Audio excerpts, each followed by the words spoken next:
Baik, Assalamualaikum warahmatullahi wabarakatuh.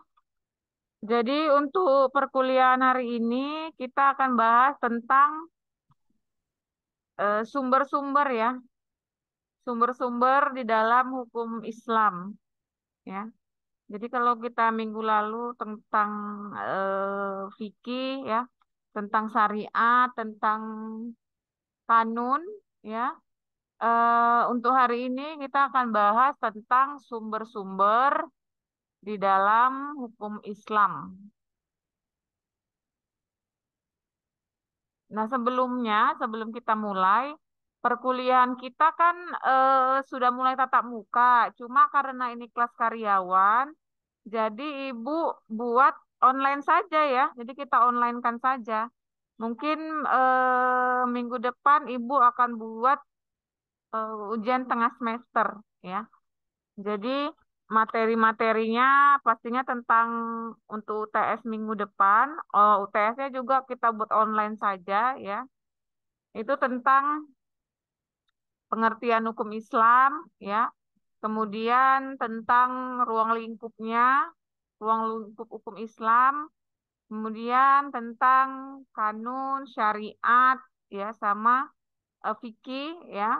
Dan hari ini tentang sumber-sumber hukum di dalam hukum Islam. Ya, jadi itu materi ujian tengah semester yang akan Ibu ujikan minggu depan tetap secara online ya, daring. Baik, untuk pengertian atau untuk sumber hukum Islam yang utama ya itu ada empat ya, ada empat sumber hukum Islam yang utama. Artinya dari sinilah landasan hukum Islam itu dibuat ya, baik dalam berbentuk kanun ya, baik dalam berbentuk ijtima ulama ya, dalam bentuk fikih ya, dan syariah ya, syariat pastinya. Jadi ada empat sumber hukum Islam yang utama. Yang pertama adalah Al-Quran, yang kedua adalah hadis, yang ketiga adalah ijma, dan yang keempat Halo, adalah qiyas. Waalaikumsalam, Pak Adi.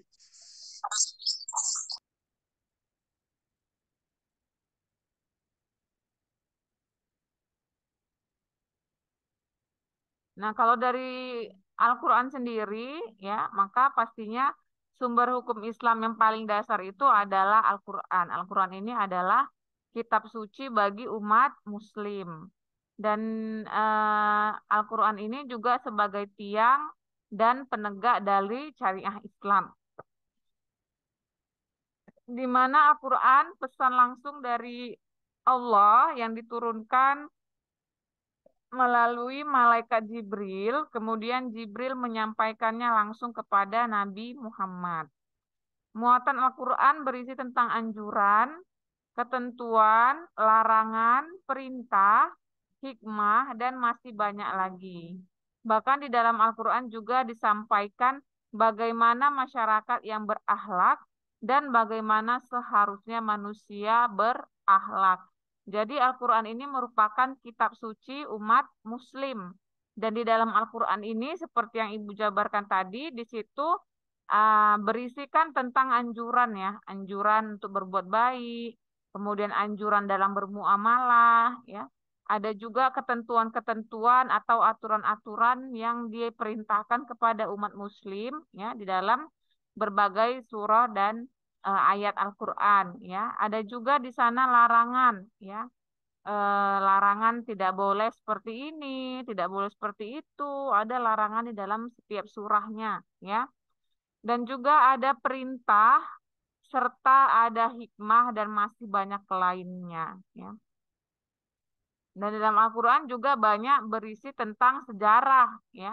Kalau kita baca tafsir-tafsir dalam Al-Quran itu banyak membicarakan tentang kejadian-kejadian yang dahulu ya, sejarah-sejarah dahulu. Mulai dari kisah Nabi Adam ya, nabi pertama ya di dalam umat Islam sampai dengan kisah dari Nabi Muhammad. Jadi di dalam Al-Quran itu banyak pelajaran ya, banyak hikmah, banyak intisari yang bisa dirujuk dan itu menjadi sumber utama di dalam hukum Islam ya. Dan juga Al-Quran ini juga sebagai obat ya, kalau Ibu tambahkan obat hati. Artinya ketika mungkin saat ini banyak ya eh, psikologis ya atau mental dari seseorang atau mungkin sekelompok orang ya atau mungkin dari sebuah keluarga yang bisa jadi mentalnya itu drop ya psikologisnya itu terganggu ya maka sebenarnya dengan membaca Al-Quran berserta dengan artinya itu akan menjadikan hati kita itu lebih tenang ya kan. Jadi salah satu obat hati itu adalah Al-Quran dan Al-Quran merupakan sumber sumber hukum Islam yang paling utama. Ya. Jadi memang ketentuan untuk membaca Al-Quran setiap hari bagi umat Muslim itu merupakan ketentuan yang sangat baik bila dilakukan karena dia juga sebagai obat hati ya agar menenangkan hati, menenangkan jiwa dan juga dia menjadi petunjuk ya, petunjuk dalam bersikap, dalam berakhlak ya, petunjuk dalam kita bermuamalah ya, petunjuk dalam kita bagaimana cara beradab ya, berilmu. Ya, jadi artinya etika yang biasanya ditunjukkan oleh seseorang itu, nah itu kalau dia umat muslim simpulannya itu ada pada akhlak ya. Akhlaknya itu apa? Akhlaknya itu adalah Al-Qur'an itu sendiri. Jadi di dalam Al-Qur'an itu banyak sumber-sumber pelajaran ya, khususnya dari mulai akhlak, adab, etika ya, ilmu ya, kemudian juga cara beribadah ya, kemudian juga di dalam Al-Qur'an itu cara bermuamalah ya dan juga cara kita dalam pembahagian waris juga ada di dalam Al-Quran, di dalam surah An-Nisa. Jadi kalau dia umat Muslim, pembagian warisnya itu sudah ditentukan persentasenya itu di dalam Al-Quran, terutama ada di dalam surah An-Nisa. Ya. Jadi memang komplit sekali kalau kita mau ya mengkaji, membaca tafsir dalam hukum Islam yaitu di dalam Al-Quran itu sendiri ya. Makanya Al-Quran ini menjadi sumber hukum utama. Bahkan untuk mendidik anak ya, karena ibu kan seorang ibu ya. Jadi untuk mendidik anak itu juga acuannya itu Al-Quran gitu. Kenapa? Karena kalau ibu baca ilmu-ilmu parenting ya, membaca buku-buku parenting, dan ibu bandingkan dengan Al-Quran, ternyata banyak perbedaan. Ya. Mungkin parenting dia lebih kiblatnya itu ke barat ya. Ilmu-ilmu parenting artinya psikolog psikolog anak itu banyak melihat dari sumber-sumbernya itu dari para psikolog dunia barat. Nah, ibu bandingkan dengan Al-Quran ternyata berbeda gitu. Artinya apa perbedaannya ya? Kita tetap merujuk kepada Al-Quran sebagai satu-satunya sumber hukum Islam. Ya, kenapa? Karena perbedaan-perbedaan pemikiran, pandangan, ya khususnya seperti saya sebagai ibu untuk mendidik anak, itu memang salah satu sumber ilmunya itu ada di dalam Al-Quran. Ya, makanya Al-Quran ini menjadi sumber hukum Islam yang utama dalam segala lini kehidupan. Itulah ya, saking komplitnya. Tetapi kita tidak hanya bisa membaca tafsirnya saja ya dalam hukum dalam Al-Qur'an ini. Akan ada lagi nanti banyak penjelasan-penjelasan runtut ya, khususnya juga di dalam hadis Nabi ya. Nah, itu untuk Al-Qur'an ya. Kemudian sumber hukum yang kedua itu adalah hadis ya. Nah, hadis menjadi sumber hukum yang kedua karena hadis adalah sumber hukum Islam yang tidak kalah penting. Kenapa hadis digunakan untuk hukum Islam? Karena hadis merupakan pesan, nasihat, perilaku, atau perkataan Rasulullah segala perbuatan, persetujuan, dan ketetapan dari Rasulullah akan dijadikan sebagai ketetapan di dalam hukum Islam. Hadis mengandung aturan-aturan yang terperinci dan segala aturan secara umum. Muatan hadis masih penjelasan dari Al-Quran. Perluasan atau makna di dalam masyarakat umum, hadis yang mengalami perluasan makna lebih akrab disebut dengan sunnah. Ya. Jadi hadis juga tak kalah pentingnya dengan Al-Quran. Mengapa? Karena pada hadis tersebutlah kita bisa melihat pesan, ya, nasihat, perilaku atau perkataan dari Rasulullah, ya, perbuatannya, persetujuannya dan ketetapannya itu ada pada hadis hadis Rasulullah, ya. Jadi hadis itu banyak dia perawinya, banyak dia riwayatnya. Artinya riwayat di sini adalah dari perkataan, dari ucapan, ya, dari diamnya Rasulullah. Nah, itu akan ada yang menghabarkan. Dan paling banyak itu adalah dari Aisyah, ya, dari istrinya sendiri, Aisyah. Nah, kemudian dari Aisyah ini turun lagi kepada perawi-perawi lain.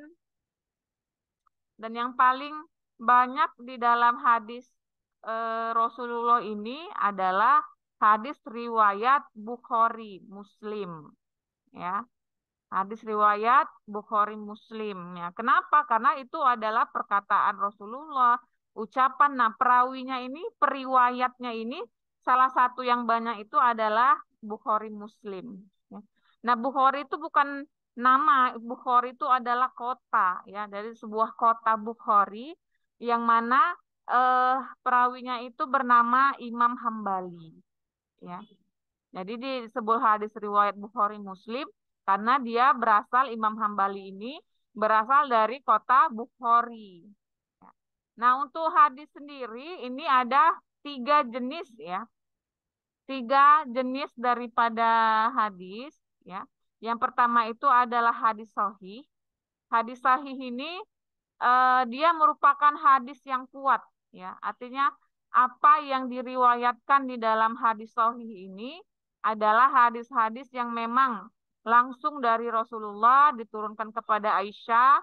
Aisyah menyampaikan kepada para ulama dan sampailah perawinya itu kepada Imam Bukhari, ya, dan Imam Muslim, ya. Jadi banyak banyak perawi-perawi yang dia itu sahih, ya.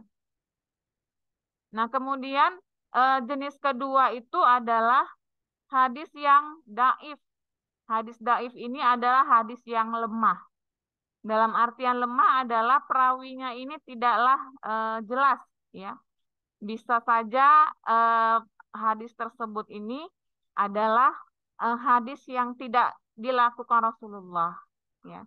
Artinya hadis doif ini dia lemah kekuatannya dan terkadang banyak yang tidak mengikuti dan memang tidak dianjurkan untuk mengikuti kalau hadisnya itu doif, dari perawinya itulah dilihat. Kan banyak, ya, terkadang orang mengaku-mengaku keturunan Nabi segala macam padahal itu adalah bohong, ya. Jadi memang segala hadis dari Nabi Muhammad itu harus dilihat dari perawinya atau periwayatnya dan juga jenisnya. Apakah ini hadisnya doif atau dia hadisnya eh sahih, ya, kuat. Yang ketiga itu adalah hadis tersebut adalah palsu, ya. Jadi ada hadis yang palsu. Untuk bahasa Arabnya Ibu lupa, ya, apa hadis palsu. Artinya dia hadis tersebut tidak ada sama sekali. Jadi seperti Ibu katakan banyak perawi-perawi yang terkadang berbohong, ya, atau mengarang apa yang dia tulis gitu. Itu bukan dari Rasul, itu bukan dari Aisyah atau dari para sahabat, tetapi dibuat-buat. Nah, itu adalah hadis palsu, ya. Jadi maka untuk umat Muslim sendiri yang diikuti adalah hadis yang sahih, ya, hadis yang kuat, tidak yang daif dan tidak juga yang hadis yang palsu, gitu, ya. Nah, untuk hadis itu ada juga terbagi 6. Jadi banyak, ya, jenis-jenis hadis itu ada terbagi 6 lagi hadis yang sahih itu. Mungkin Ibu nggak bisa sampaikan, ya, kalian baca aja, ya, terkait dengan hadis di dalam sumber hukum Islam. Ini terbagi 6 lagi hadis yang sahih itu, gitu. Nah, kemudian Ibu lanjutkan pada sumber hukum Islam yang ketiga, yaitu adalah ijma. Ya. Mungkin ada yang asing dengan sumber hukum Islam yang ketiga ini, yaitu ijma. Ya. Ijma ini dibentuk berdasarkan pada kesepakatan seluruh ulama mujtahid. Ulama yang dimaksud di sini adalah ulama setelah sepeninggalan Rasulullah. Kesepakatan dari para ulama ijma tetap dapat dipertanggungjawabkan di masa sahabat, tabi'in dan tabi'in lainnya. Kesepakatan para ulama ini dibuat karena penyebaran Islam sudah semakin meluas dan sebar ke segala penjuru. Tersebarnya ajaran Islam inilah pasti ada perbedaan antara penyebar satu dengan yang lain. Nah, kehadiran ijma diharapkan menjadi pemersatu perbedaan yang ada. Jadi ijma ini adalah ketetapan dari para ulama. Ketetapan dari para ulama yang memang ijma'nya itu berasal dari ulama-ulama pada masa Rasul. Ya. Tetapi, ya kan, adakah ijma saat ini Bu? Ada gitu. Ijma ulama saat ini pun ada. Dan itu juga menjadi eh apa ya, undang-undang juga tersendiri untuk umat muslim. Kalau kita yang biasa mewakili ijma itu adalah MUI ya, Majelis Ulama Indonesia. Jadi ada keputusan-keputusan para ulama yang memang benar-benar di apa ya, benar-benar diruntut, benar-benar dimusyawarah mufakatkan untuk kepentingan umat. Nah, itulah muncullah dia namanya ijma. Nah, ijma ini harus memang kesepakatan dari para ulama yang memang diakui. Kalau dulu mungkin zaman Rasul ya, para sahabat dan segala macam. Kalau saat ini seperti Ibu katakan adalah Majelis Ulama Indonesia. Jadi seperti kasus misalnya Pondok Pesantren Az-Zaitun itu ya, kalau memang ijma ulama, yaitu khususnya dari MUI, menyatakan bahwa Pondok Pesantren Al-Zaitun itu adalah telah melanggar ya, telah melanggar artinya tidak sesuai dengan Al-Quran dan Sunnah, maka ijma dari MUI itu harus memang dijalankan gitu. Maka Pondok Pesantren Al-Zaitun itu harus ditutup ya, karena sesuai dengan kesepakatan para ulama-ulama yang memang sudah diakui ya, diakui di dalam suatu negara. Seperti itu ya. Jadi itulah salah satu sumber hukum Islam yang eh, bisa kita lihat ya. Yang ketiga yaitu ijma. Dan yang keempat adalah kias ya. Kias sepertinya tidak ada banyak orang yang tahu, sekalipun ada yang tahu masih ada perbedaan keyakinan bahwa kias ini tidak termasuk dalam sumber hukum Islam. Meskipun demikian, para ulama sudah sepakat kias sebagai sumber hukum Islam. Kias adalah sumber hukum yang menjadi penengah apabila ada suatu permasalahan. Apabila ditemukan permasalahan, maka kiaslah yang menjadi penjelasnya ya. Kias adalah menjelaskan sesuatu yang tidak disebutkan di dalam tiga hal tadi, Al-Quran, hadis, dan ijma, dengan cara membandingkan atau menganalogikan menggunakan nalar dan logika. Keempat, sumber hukum Islam tadi itu menunjukkan bahwa hukum Islam tidak sekedar hukum biasa karena dasarnya mengacu pada empat hal yang sangat fundamental. Jadi kias ini merupakan penengah ya, artinya bila tidak ada di dalam Al-Quran, tidak ada di dalam hadis, dan tidak ada dalam ijtima ulama, muncul misalnya ya permasalahan di tengah-tengah umat, maka bisa diambil kiasnya itu apa. Kias ini juga kesepakatan juga ya, yang dilakukan para ulama dengan cara menganalogikan ya, menganalogikan suatu permasalahan, apa permasalahan umat, maka kalau tidak ada hukumnya di dalam Al-Quran, tidak ada hukumnya di dalam hadis dan dalam ijma ulama, maka kias bisa digunakan sebagai penganalogian. Seperti itu ya. Oke, mungkin itu aja dari Ibu ya.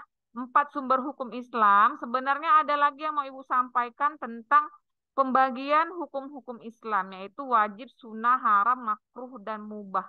Cuma mungkin itu untuk kelas nanti saja ya. Kita kan masih ada beberapa kali lagi pertemuan ya. Jadi mungkin untuk selanjutnya. Sampai di sini mungkin ada yang mau ditanyakan tentang 4 sumber hukum Islam. Silakan Ibu beri kesempatan. Izin Bu, saya mau nanya Bu. Ya, silakan. Siapa namanya? Arya Bu, Oke, Muhammad silakan Arya Bu. Arya. Kalau berkaitan dengan hadis tadi Bu, saya pernah dengar hadis Hasan. Itu dia kan katanya di bawah Sahih Bu. Gimana, Dek?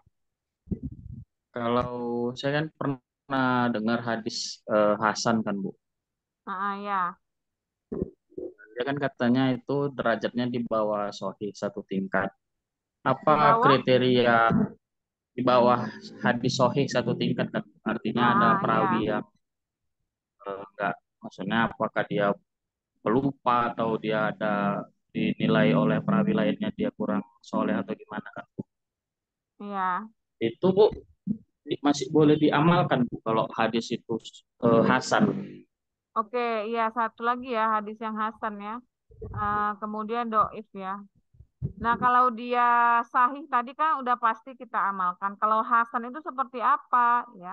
Kalau dia hadis Hasan tuh dia di bawah, memang benar di bawah daripada sahih dan dia di tengah-tengah daripada doif ya, lemah.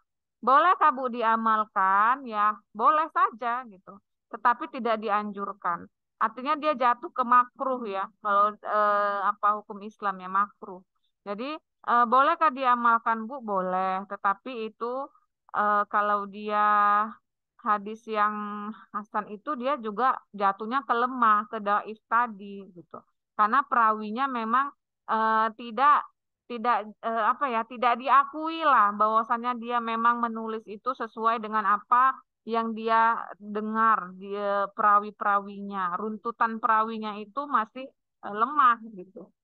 Jadi kalau saran dari ibu sih ya boleh saja diamalkan, tetapi jatuhnya ke makruh, ya. Boleh dikerjakan, boleh juga tidak. Makanya eh, timbang kita merasa ragu-ragu, ya lebih baik lakukan saja hadisnya itu yang sahih, ya. Untuk Hasan, Daif, dan hadis palsu tadi, ya kembalilah tinggalkan saja. Tapi kalau memang kita merasa hadis Hasan ini Bu, sepertinya masih bisa lah diamalkan ya tidak apa-apa juga. Dia tidak berdosa.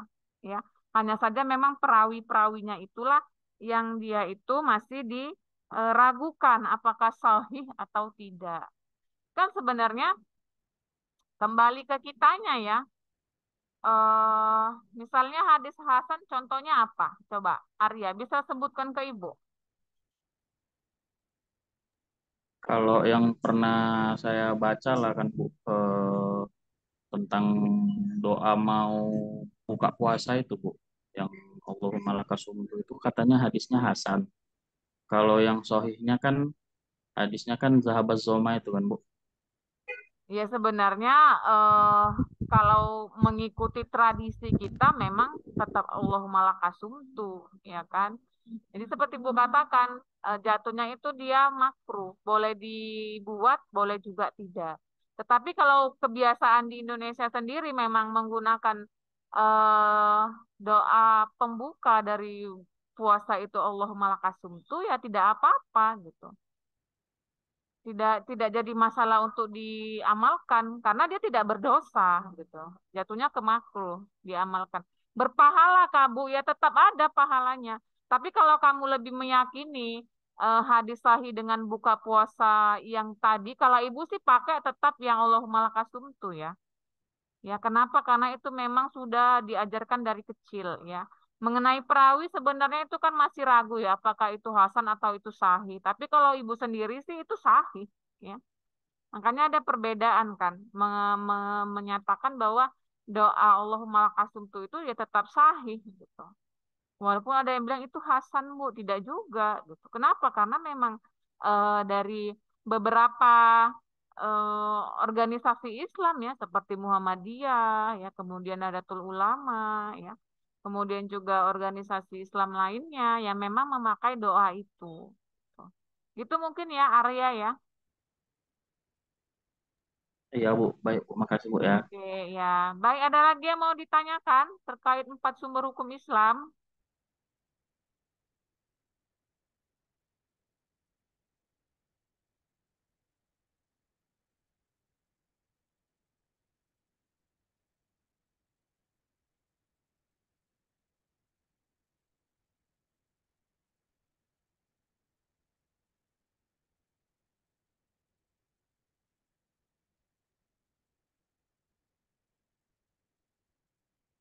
Ada yang mau ditanyakan lagi?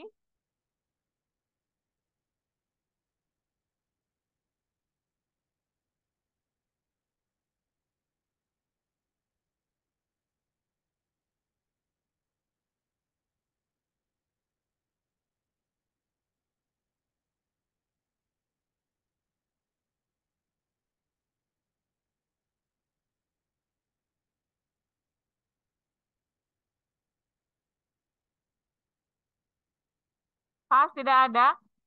Baik, karena tidak ada, maka Ibu akhiri sampai di sini perkuliahan kita. Ntar ya, Dek ya. Ibu akhiri perkuliahan kita hari ini dengan mengucapkan terima kasih dan kita akan berjumpa di minggu depan ya untuk ujian tengah semester UTS ya. UTS-nya juga masih dengan eh, online ya. Ibu Izin ucapkan Bu, terima ujiannya apakah ya. atau Gimana? ujiannya nanti tatap muka atau gimana Bu? Online aja. Nanti Ibu jelaskan lah bagaimana cara online ya. Oke? Oke, siap. Ya, baik. Di Ibu online Bu akhiri, ya. terima kasih. Ya, Assalamualaikum warahmatullahi wabarakatuh. Waalaikumsalam.